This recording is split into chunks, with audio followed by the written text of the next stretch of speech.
అక్కడ అమ్మాయి ఇక్కడ అబ్బాయి అనేది ప్రదీప్ మాచిరాజు మరియు కొత్త నటి దీపికా పిల్లి ప్రధాన పాత్రల్లో నటించిన తాజా తెలుగు విడుదల.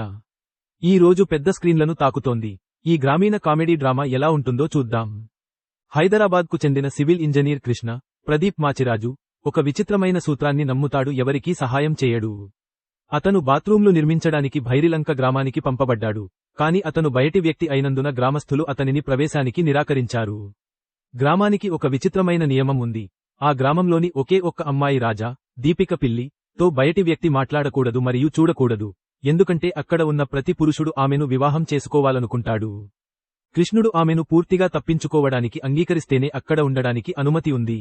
కృష్ణ మరియు రాజుల మధ్య ఉన్న సంబంధం గురించి గ్రామస్థులు తెలుసుకునే వరకు అంతా సజావుగా సాగుతుంది. వారు ఇప్పటికే ఒకరికొకరు తెలుసా? ఊరిలో రాజా ఒక్కరే ఎందుకు? గ్రామంలోని వింత ఆచారాల వెనుక ఏమిటి? ఊరిలోని మగవాళ్లంతా రాజాను ఎందుకు పెళ్లి చేసుకోవాలనుకుంటున్నారు? మిగిలిన సినిమా ఈ రహస్యాలను విప్పుతుంది. ప్లస్ పాయింట్లు: కథ సాదాసీదాగా ఉన్నప్పటికీ హాస్యం మరియు ఆకర్షణతో చెప్పబడింది. ముఖ్యంగా ప్రథమార్ధంలో సత్య తన స్పాట్ ఆన్ కామెడీ టైమింగ్తో షోని దొంగిలించాడు మరియు గెటప్ శ్రీను అమాయక పల్లెటూరి వ్యక్తిగా అతనిని అద్భుతంగా పూర్తి చేశాడు. వారి కెమిస్ట్రీ స్థిరమైన నవ్వుల ప్రవాహాన్ని తెస్తుంది. బాత్రూమ్ నిర్మాణ సన్నివేశాలు మరియు నాస్టాల్జిక్ పాటల మెడ్లీలు బాగా వర్కౌట్ చేయబడ్డాయి.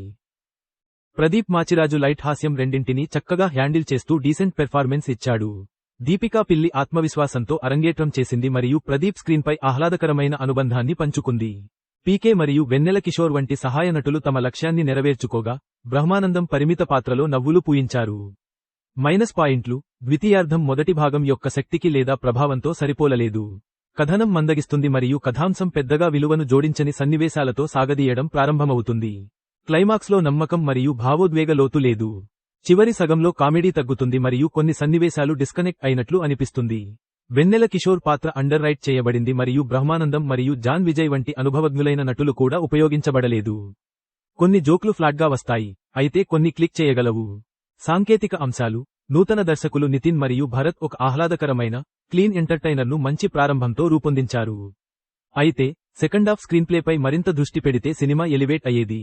రాధన్ సజీవమైన మరియు సందర్భోచితంగా సరిపోయే సౌండ్ ట్రాక్ను అందించాడు. ఎంఎన్ బాలరెడ్డి సినిమాటోగ్రఫీ పల్లెటూరి వాతావరణాన్ని బాగా క్యాప్చర్ చేసింది. కోదాటి పవన్ కళ్యాణ్ ఎడిటింగ్ మరింత కఠినంగా ఉండవచ్చు, ముఖ్యంగా చివరి భాగంలో స్లోగా ఉన్న భాగాలను తగ్గించడానికి. ప్రొడక్షన్ వాల్యూస్ సినిమా టోన్కి తగ్గట్టుగా ఉన్నాయి. తీర్పు: మొత్తం మీద అక్కడ అమ్మాయి ఇక్కడ అబ్బాయి ఒక మోస్తరు వినోదాత్మక చిత్రం. ఇది భాగాలుగా పనిచేస్తుంది. కామెడీ, ముఖ్యంగా సత్య మరియు గెటప్ శ్రీను నుండి ఫస్ట్ హాఫ్ చక్కగా ల్యాండ్ అయితే, సెకండ్ హాఫ్ అసమాన గమనం మరియు బలహీనమైన క్లైమాక్స్ తడబడింది. ప్రదీప్ మాచిరాజు తన పనిని చక్కగా చేస్తాడు మరియు దీపికా డీసెంట్గా ఉంది, కానీ ఉపయోగించని సహాయక పాత్రలు ప్రభావాన్ని పరిమితం చేస్తాయి. మీరు గ్రామీణ హాస్యం మరియు తేలికపాటి నాటకాన్ని ఆస్వాదించినట్లయితే ఇది ఓకే వాచ్ను అందించవచ్చు. మీ అంచనాలను నిరాడంబరంగా ఉంచండి.